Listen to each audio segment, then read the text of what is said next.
And we are live, I believe. So I just want to check before I start talking that my audio is working. If you bear with me, please. I've had a few problems in the past.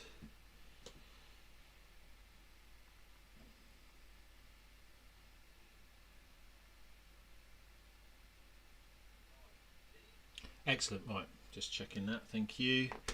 So welcome to Field Goes Deep. This is community service. It's Wednesday the 22nd of April, and you might notice I've had a bit of a haircut, so rocking the lockdown look.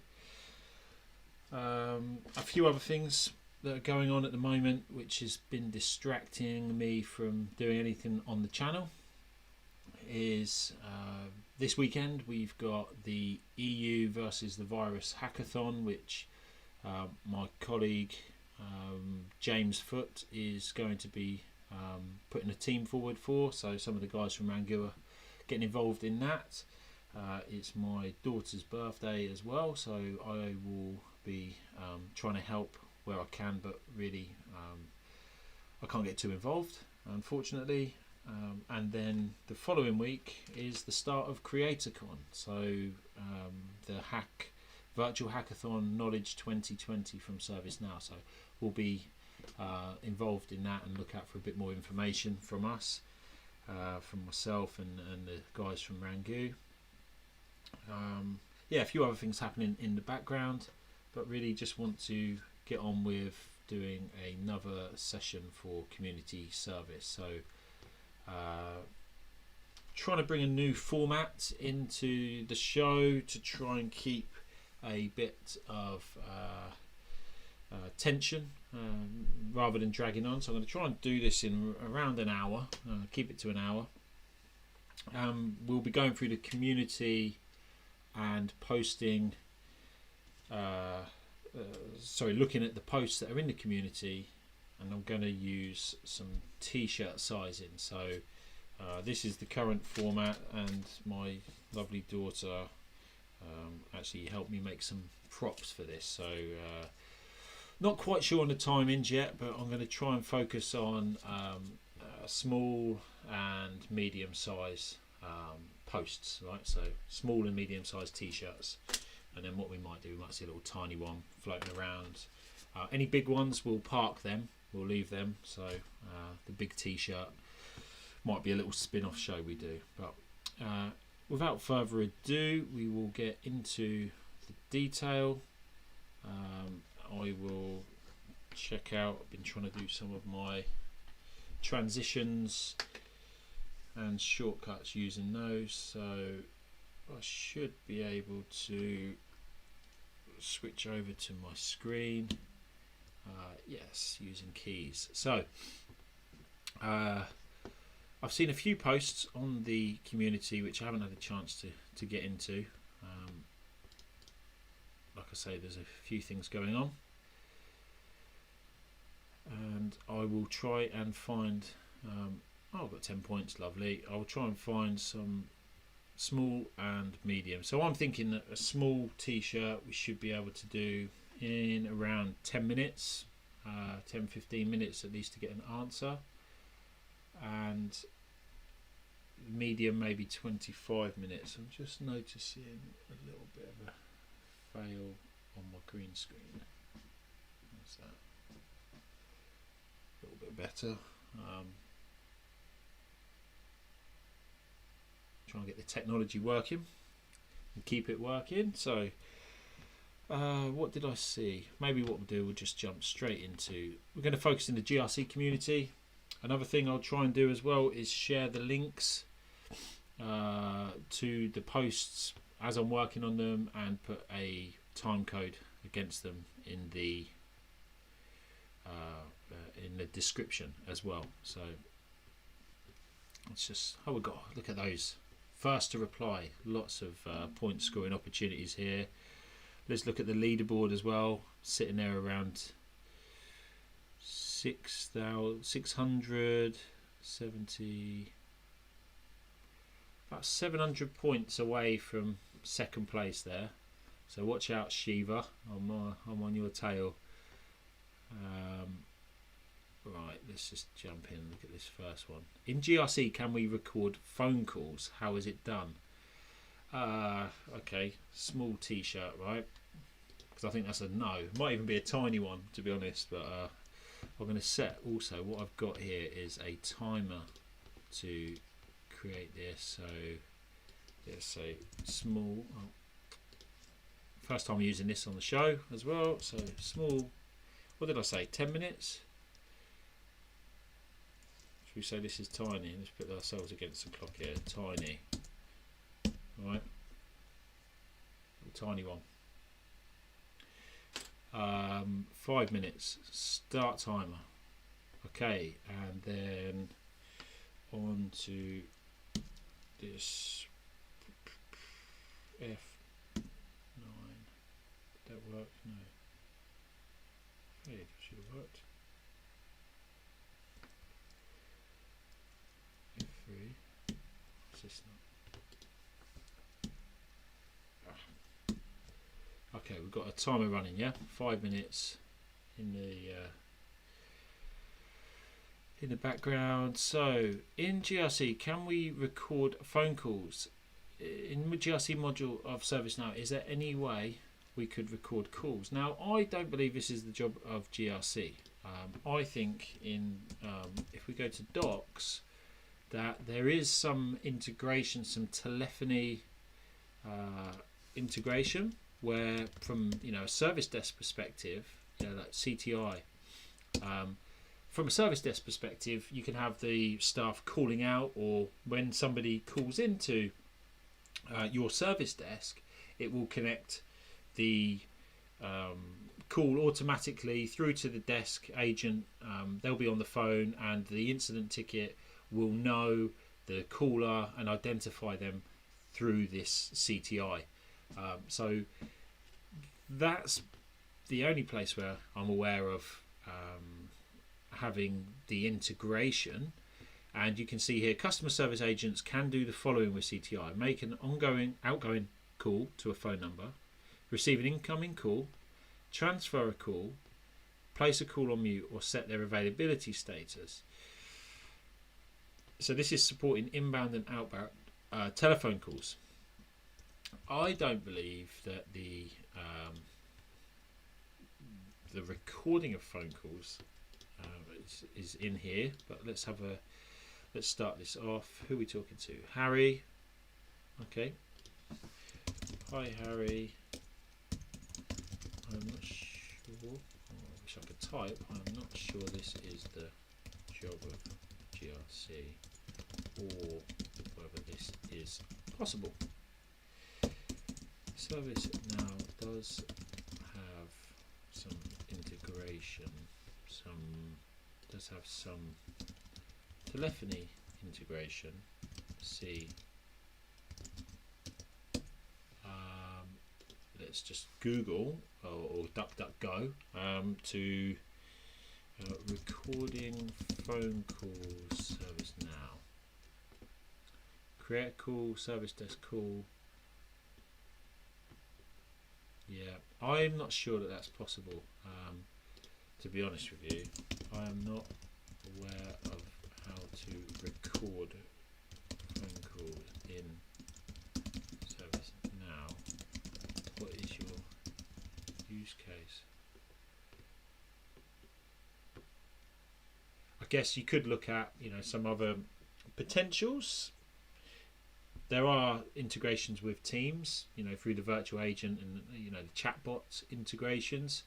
Perhaps that's something to explore, but that wouldn't be the phone call itself. As far as I'm aware, that's really the chat conversation. I just feel like that belongs elsewhere, not on the platform. But let's check. What is your use case? A couple of use cases I think we could assume might be in investment banking, for example.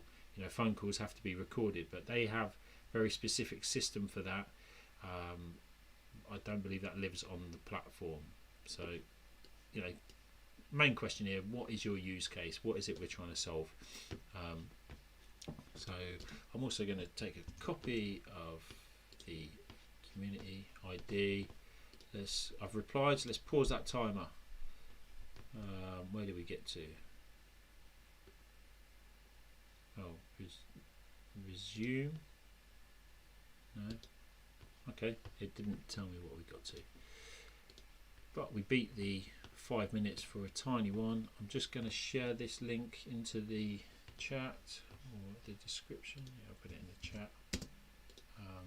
Maybe I'll do that next time when we first start looking at it. Okay, so that's one down. So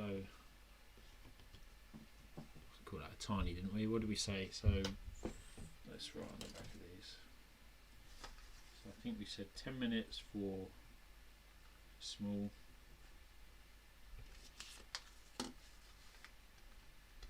20 minutes for a medium and 5 minutes for a tiny. Yeah, I'm trying to use t-shirt sizes because it's something that you might be familiar with when we're looking at estimating, you know, in a sprint or you know, in a story. Sometimes we use story points. Sometimes customers want it really simple. Just what is this? Small, medium, large. So I'm just trying to bring a little bit of that to this. How to implement control. I'm just picking on these, be first to reply. Okay, so I'm going to pick this one up and I'm going to share that link into the chat. I am working on change management policy. Here I want to align control with change management process to prevent policy violation. E.g., change should not surpass without approval. I know about change management process, but it has its own workflow. Can we control the process from GRC itself? How can I implement or enforce the control to business process to follow policy? Okay, what do we think?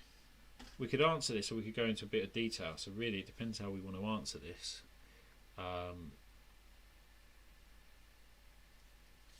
I'm going to say that's a medium, right?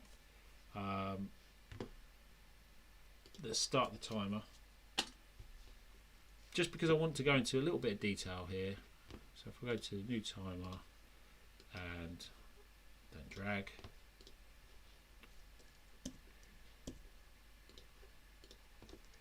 So I'm using here as well Marinara timer, and it's using the Pomodoro technique. Okay, so it just seemed the easiest way to get a timer running. So off we go. 20 minutes to go. So let's look at this. Shabam. So a change management policy. So you can't enforce the policy from GRC, I would say. I would say GRC kind of is like the policeman. So it can alert you if things are not being followed correctly, and it can you know, generate issues and give you the route to remediate those issues. So let's jump into my instance. Change management. Let's just go and see what data we've got under change. So if I go demo data for change management, I've got no change requests. I think I cleared out all my demo data. So let's just do a normal change.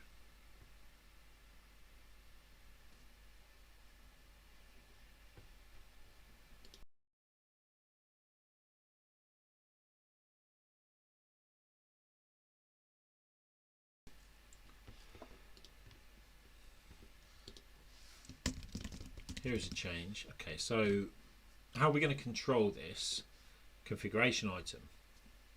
I would suggest we could do it by department. So scoping is, you know, the question here. Whether we want to look at, okay, who's requesting it, who's assigned to it. We need some kind of reference field to be able to tie it back to what we scope our controls by.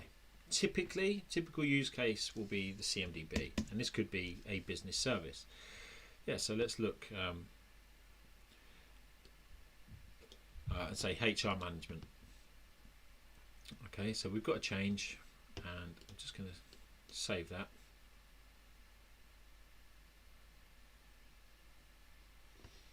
I have no idea what the change approval looks like in this instance. The last time I did change management on a demo instance was a while back, but it is one of my favorite areas to play, and quite often this will have been customized for a use case anyway. So we've got the affected CIs. We don't have any approvers. Is there enough in here to request approval? You'd expect some kind of justification. So here is a change. I want to update the HR system. Let's play this out a little bit. Justification would be, I don't know, COVID-19.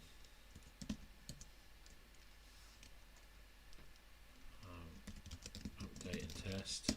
Risk and impact 0. Backout plan, rollback, test plan, make sure it works. So I'll save these changes and I request approval. I need an assignment group. Okay, so send it to change management, request approval, and we're refreshing the impacted services. That's really nice. Don't have any approvers in here, so it's scheduled. Where is the, should be some approved statuses or something like this in here. Let's show that workflow. Just want to get hold of some kind of example that makes sense. So wait for condition change moves to assess, approval action requested.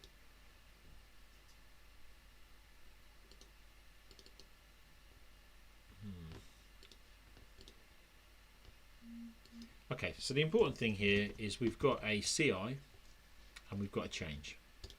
Then what we can do is under, now I'll start with control objectives. In fact, in our demo data, then we might have something for change management. So let's put in here, change. Test all software changes. So we want approval. Yeah, that was the use case.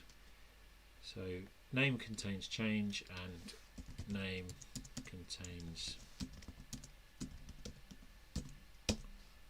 approval. Validate the system before implementing approved changes. Here we go, this is perfect. So this control objective is tied back to several citations. You can see COBIT, you know, this is a typical framework that we would see for looking at the ITSM type processes, but also we can see that we've got NIST, we've got PCI, as well as sort of COBIT in here from this one.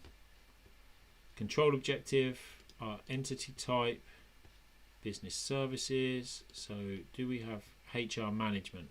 This is perfect, right? So this control, and we've got some indicator templates in there as well. So this control, it's got 2 indicators. This is already demo data, so I'm not even creating anything. I should have set this as a medium, as a small t-shirt.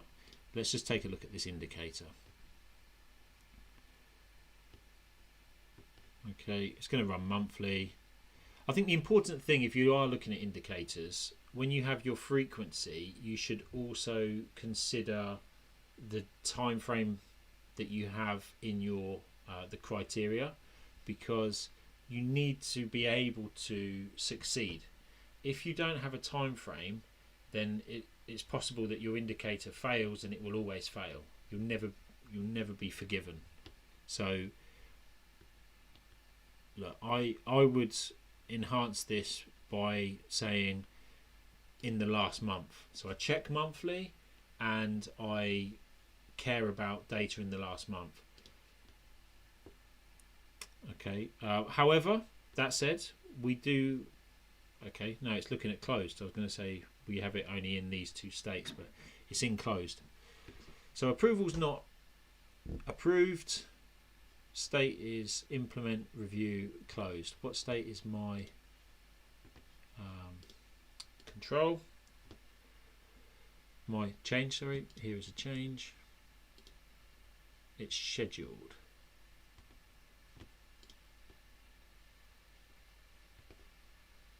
So if let's run this first. Okay. Let's say execute. So I'm running the indicator for HR. This should method fail.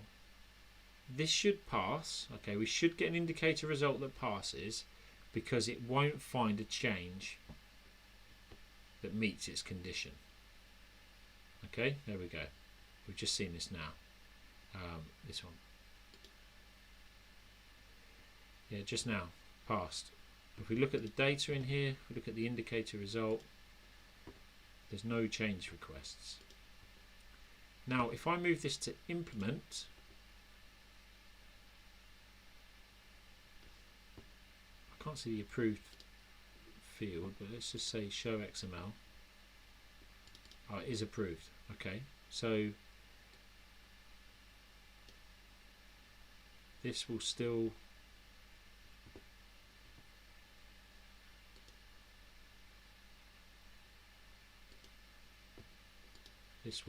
pass. If I execute this, it's in implement, but it's been approved, so it's meeting the requirement.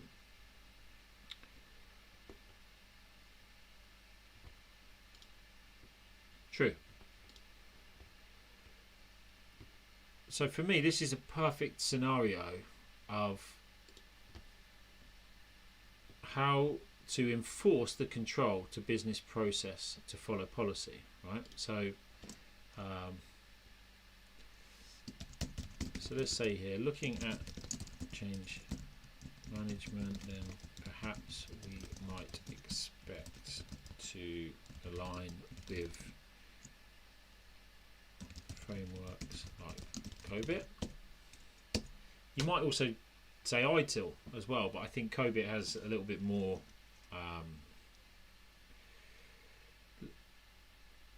I would say priority, maybe the right word. It's not that ITIL is not important. I think COBIT seems to be something that is more relevant. So if we try and find the the control objective or the control, and so I've got too many tabs open. How to implement? Here we go. An example control objective might be approve change requests prior to implementing.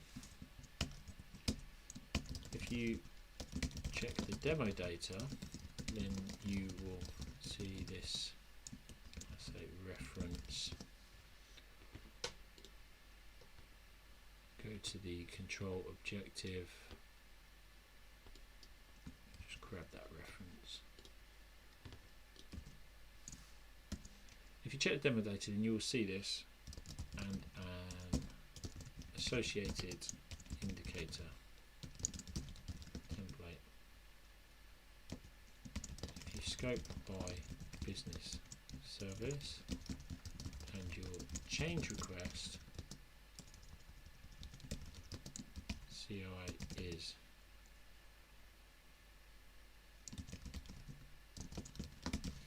change request CI contains business service,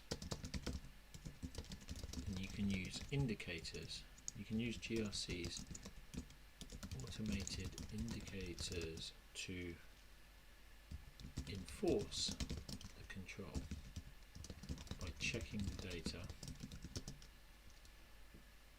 and raising issues if there are any exceptions found.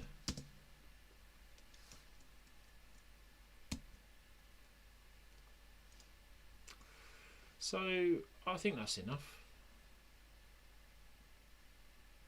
We could link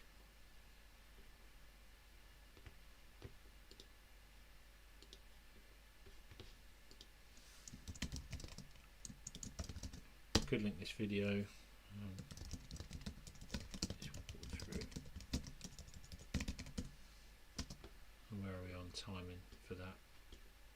Oh, just looking on the other screen. Where are we in? We're really 40 minutes in already.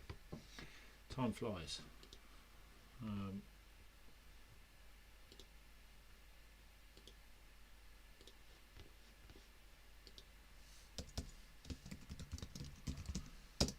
Okay, and in terms of our estimation,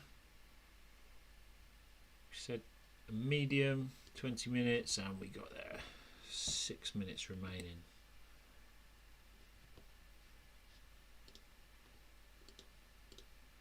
Okay, close some of these down. Sorry, you probably don't see my tabs, but I've got quite a few open. Go back to the community now. Back to GRC. So, oh no, we've been live for 26 minutes. Right. I did think that we'd gone a bit quick there. Looking at the wrong clock. Let's just edit this.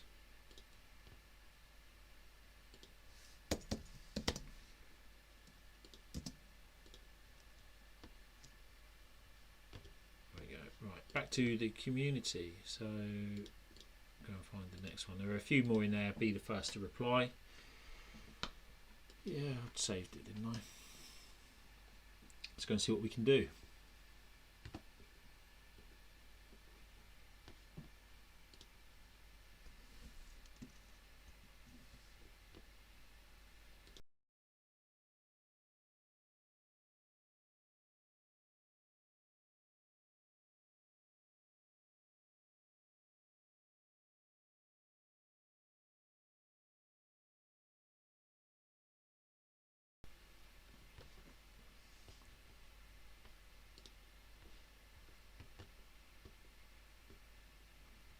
SOC 1 reports for data center partners. SOC 1. Okay, the next two are around SOC 1, and this is not my, I don't want to say my favourite area. It's just not something I'm entirely clear on for SOC 1 regulations. So in your SOC documents, you reference Qualys as a subservice. Sorry, Catherine. I'm not going to attempt to answer that because I don't know, and I believe that you'll have a lot better response from some of the others on the community. It looks like Catherine's made 2 posts about the same topic. But we need SOC 1 reports for data center partners. Or I can check and get my colleagues in on this one, but right now I'm just trying to help where I can. Sorry, I'm getting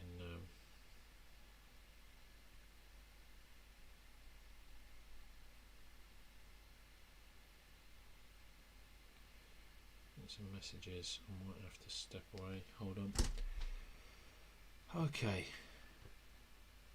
Demetrius. This one, I did see this one floating around. How can I perform a calculation on a risk assessment? And Eric said in here, yeah, you can use a script. I would recommend though to use the brand new advanced risk assessment.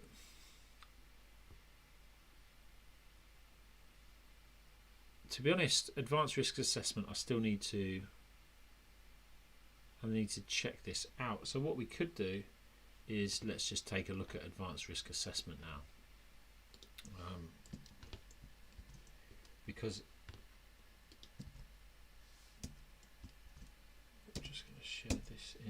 chat. The advanced risk assessment is not an area that I've had an opportunity to investigate in a lot of detail. As you can see here, it's only been released in March, and I have done this a number of different ways. Obviously scripting is an option, but scripting is not very maintainable. Another option is Flow Designer. So I would recommend Flow Designer if Eric and Utkarsh had not recommended this, and in fact you can see that Utkarsh is from ServiceNow, Eric was ServiceNow, so these guys know their stuff. Let's take a look. If we go to Docs and just type in here advanced risk assessment, and under ServiceNow advanced risk assessment, let's just jump into the overview. It's always a nice point to start. And advanced risk assessment. Various kinds of risk assessment methodologies, and enables customers to integrate risk assessment as part of their overall decision making process. Okay, great. Before understanding advanced risk assessment, it is important to understand the 5 key principles of risk management: risk identification, analysis, evaluation, treatment, monitoring. Okay, so I'm not going to read all of those things. I would say those things are covered in GRC risk management anyway. So advanced risk assessment is performed on factors or questions. It can be performed for an entity, such as an organization. To be able to use advanced risk, users must enable the Migrate to advanced risk assessment. Okay, let's just check that property out. So just intrigued on here. Risk assessment methodologies. Yeah, this might be a topic for another session really. So we need to enable that. This is in advanced risk, so it's actually part of the advanced risk, which makes sense, advanced risk assessment, but it's part of the advanced risk application, which includes risk event, risk roll-up, and so on. So it helps us determine losses, enables organisations to calculate risk ratings, updates risk ratings continuously, highly configurable. So we've got here that do a detailed assessment of the risks, and we're also including mitigating controls in that. RAM. What is a RAM? Risk assessment methodology. You must first define manual factors or group factors.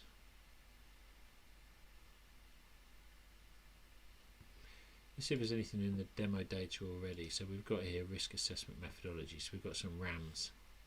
Enterprise risk assessment.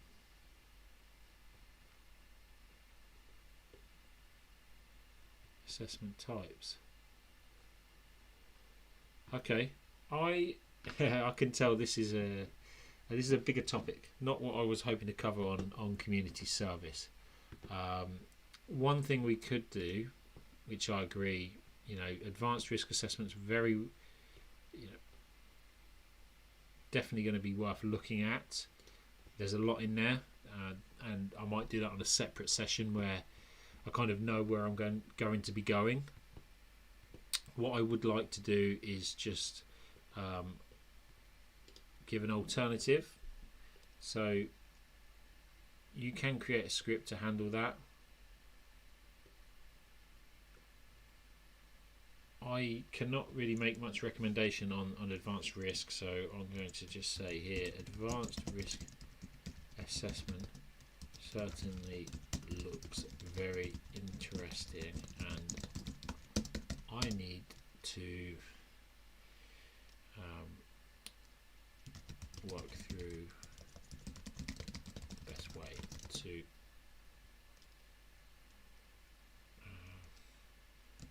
apply this for your use case. In respect of alternatives, coding could be one answer, but there is also the flow designer option. This provides a lower code alternative, but you do still need to do quite a bit of configuration to get this working. One of the things I found, and I was watching one of the live coding happy hour sessions recently, and there was mention from Andrew Barnes about decision tables and when to use decision tables. So I thought I had a prime case for using decision tables, where we took the questionnaire and looked at the possible answers and said, okay, if you get this answer, if you answer a 5, 4, 3, 2, 1 on your risk scoring, then let's translate that to the relevant risk criteria value. But when I then put it into Flow Designer, it still wasn't quite behaving how I expected it to behave. And so the decision table did give me a degree of abstraction, complexity, but it still felt a bit clunky. So I'm not sure that I was necessarily using it in the most efficient way. Certainly you can code it probably with a lot less effort. Certainly for myself, I would write the code much quicker than I would do the Flow Designer, but then there's the maintenance side of it. And also with Flow Designer, what you might find is that the users of Flow Designer are not going to be your kind of typical GRC personas. Okay, so they might need that layer of configuration, and that's where advanced risk assessment might be perfect, because you can go in there and tune your logic, and you don't have to learn Flow Designer, and Flow Designer might well kind of give you the permissions you need for that, could give you access to other things. So with that in mind, although I think Flow Designer is really great and I'm still learning more about it all the time, I'm not sure that it's always the best answer to these, but sometimes it is better than coding. With coding, it's very simple to go and kind of translate and get an average, for example. So in this scenario, probably that's the one I would jump to, but I like to see where Flow Designer can really help to solve these problems. So in respect of alternatives, coding could be one answer, but there's also the Flow Designer. So you still need to do a bit of configuration to get this working. So let's just look back at the question, the assessment with 5 different impact categories, the values of the choice list. I want to calculate the average impact score and bring this numeric value back to the risk record. So I assume actually the risk record has a numeric value on there. Assuming the risk record has a numeric value on there, you are not trying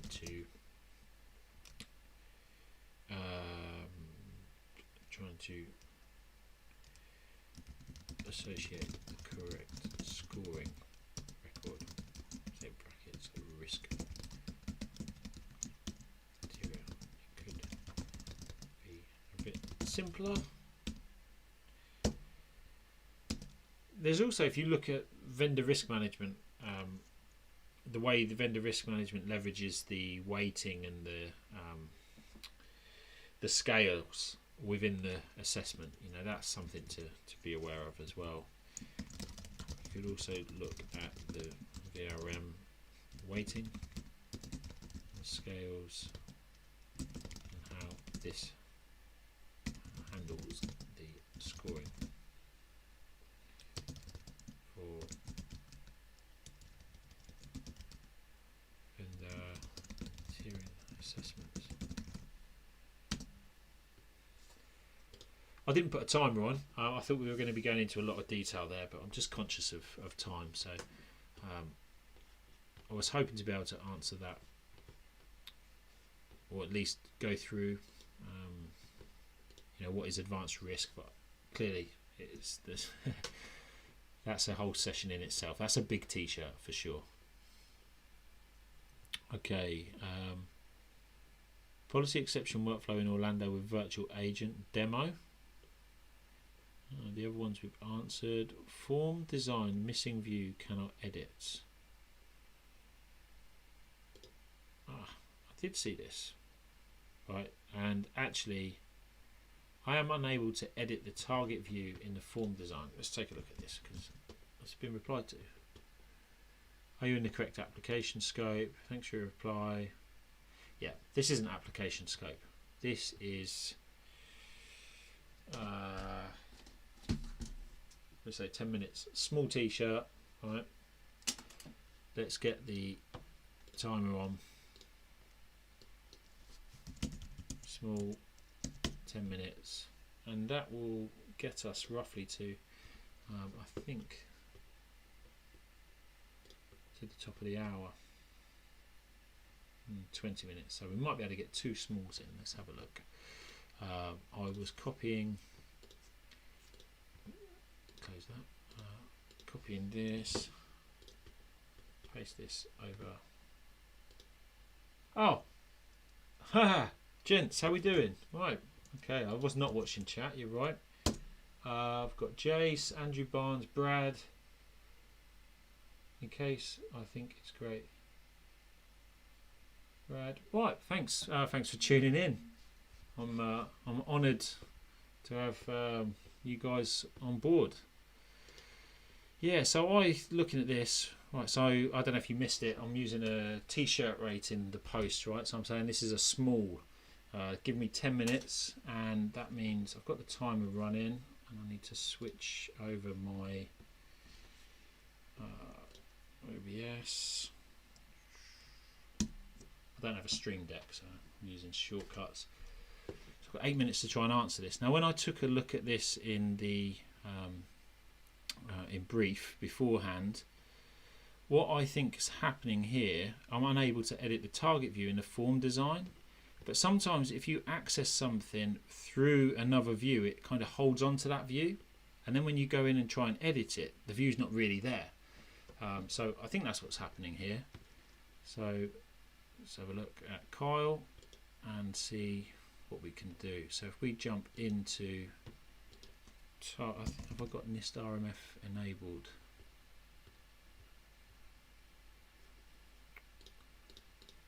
Let's just refresh my browser and close down the docs. So NIST RMF, I'm not sure if I've enabled that accelerator on this instance. That's going to blow my small t-shirt well out. Plugins. Oh, we've got 7 minutes. Let's have a look at the chat. I like the idea of the timer. Yeah, there are other ways to do timers with OBS and so on, but it looked like a lot more hassle. So I've just jumped on a Pomodoro website. Try and keep. There we are. Let's install this. Load demo data. But it's going to update policy and compliance to version 10 as well. Yeah, I think on some of the shows that I've done, so I'm still just testing all the technology out. And seeing if the format works, but what I've found is that I end up going for 2 hours or 2.5 hours, and I don't tell anyone I'm starting. I have no idea when I'm going to finish, and end up like a bit of a wreck at the end. So I thought what I would do is try and create a sense of urgency and gamification for the community. I don't know what happens if the timer runs out. I haven't thought that far ahead. But I want to see how many t-shirts I can solve in an hour, and I've got about 15 minutes left, I think. And then maybe a breakout session, another show called the big t-shirt for the things that we couldn't tackle. And by the way, my kids helped me make some graphics for the show.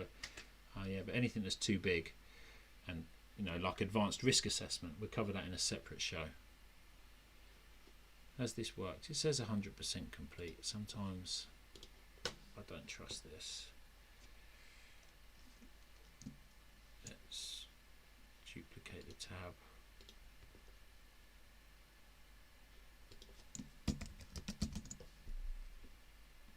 No, still not there.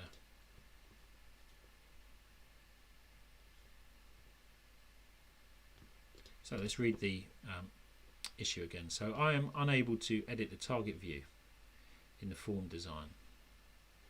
So create target, goes into the target and creates the form design. You're in the correct scope, but why am I unable to edit the form design? I think that view, edit that view in form design, I think it doesn't exist.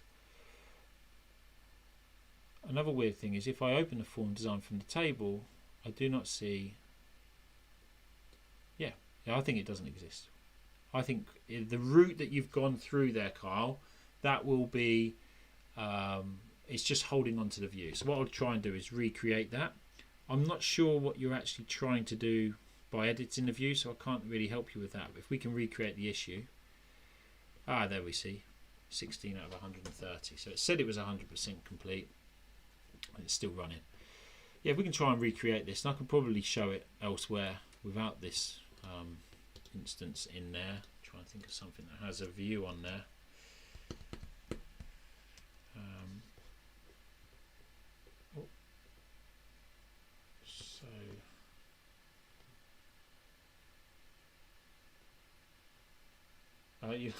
I've got other t-shirts, by the way. Yeah, medium, 20 minutes maybe. Small. The thing is, my daughter made these and she did them green, so with the green screen they ended up kind of vanishing a little bit, and then she also made me a little tiny one as well. So yeah, I did mess around with After Effects and so on, but that seemed like the easiest option.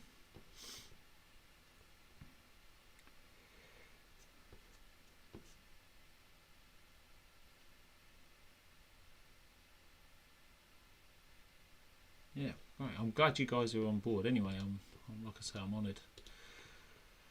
Let's see what we can do then. Target. Oh no, it says 0% complete. What is happening? Refresh.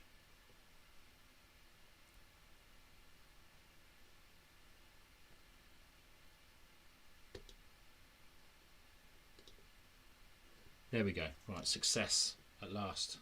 I need some sound effects. Got 3 minutes 20. NIST RMF. Come on. Did I refresh the whole platform?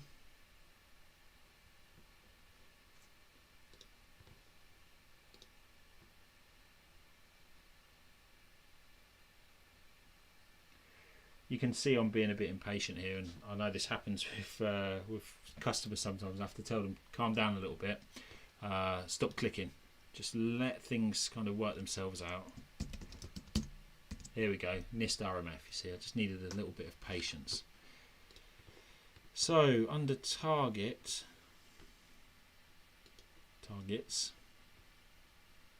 you can see that it's given us this NIST RMF target view. So I think if we look and edit this module, we'll see that the view name is passed into the link type. And if we look at targets and configure, I don't know, list layout, there is a view for list. Okay. Then when we go into one of these records, it's going to carry that view with it. So I'm looking at the form. No, there is no view. Okay.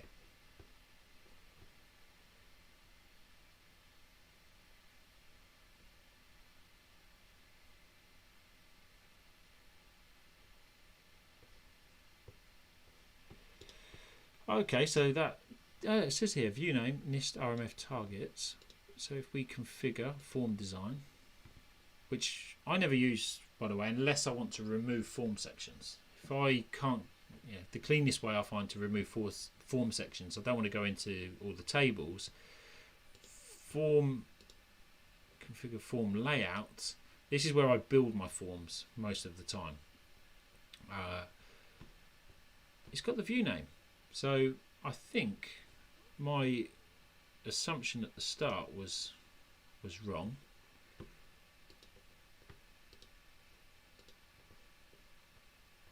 Right, hold on. I'm in the wrong section. I've not gone into create target, but I am in the target table. Create target there. Just go through the same route. Create target. It's got the view name. Configure form design. And we've got the view name at the top. So actually, I am not able to recreate that issue. But what I was trying to show was a scenario where maybe we create a view that doesn't exist on the table, and it does still hold it. You can remove form sections in Form Designer. Look at the weird view name at the top. Yeah, this bit. This is. I don't know, to be honest with you. Maybe because it's not on. It's a new record. If we look at our targets. Oh, my timer ran out, by the way. I didn't get the audio for that. Not sure what happened. We failed on a small t-shirt. I'll put that down for a learning. So view, yeah, that it's not available to select. Configure form design. Yeah, if I change to, so this is in a different scope, GRC NIST RMF use case accelerator. Plus, by the way, I'm using SNUtil, so it could be something to do with that. That might be playing up if I turn technical names off. That's why you see. Yeah, that's why that was showing up. SNUtil's plugin. View still not available. Configure form design. Oh, you got the audio. I do apologise. I'm not monitoring this at all. There we go. Yeah, I failed. So I am now in the right scope. We do have the target name at the top, the view name for NIST RMF targets, along with defaults. I can't recreate the issue. So did I share this in the chat? This is what I was trying to do to keep track. Just going to post this in the chat in case I didn't already. What I want to try and do is update the description afterwards as well, because otherwise you did no idea what's in the video, and provide the links to the community posts. The best way I can find to do that is just chucking it in the chat. So hi Kyle, let's just check what version of the app I was running. 10, yeah, running version 10 on Orlando. I'm not able to recreate this issue. Please can you let us know what is the problem you trying to solve. Just because once he's into Form Designer, then what? You know, let's say we fix this view. What is it you're trying to actually do with Form Designer? So, what are the changes on the form you are trying to do? I was expecting that the view had not been created. So what you can do, obviously the view label and the view name can be different. It looks like there must be a view rule actually enforcing this. So yeah, that's why we can't change it. But it seems like a view rule is in place. If it does not exist, then create it. You can give it a nice name afterwards, but as long as you give it the right name to start with, then that should enforce the view rule. When we look at the view rule,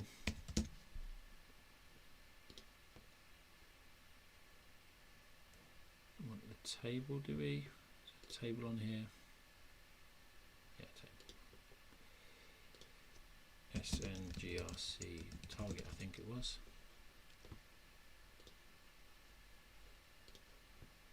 There's no view rule. Ah, it's coming from the menu. Right, it's linked in from the menu. It does exist. It seems like no. But the view is being forced from the application menu. And you click the link. That's because SNGRC target table obviously comes in and is available from many different places, and this is part of the NIST use case accelerator. So that form layout, list layout, etc. is going to be very specific to NIST, which is Risk Management Framework, I believe RMF stands for. Show them how to get to the view from the view table. Yes, okay, thanks Andrew. So views. If we, yes, system UI views, which is sys UI view, create it. I thought it did say you can check on the views, the table where views exist, where views are stored. I thought he said that he checked. If I open the form design as a view, no, maybe I misread something. Okay, so if we go to UI views and then we look for the name, which is NIST RMF targets, we can see it's there. Might even be able to copy URL. Search by name.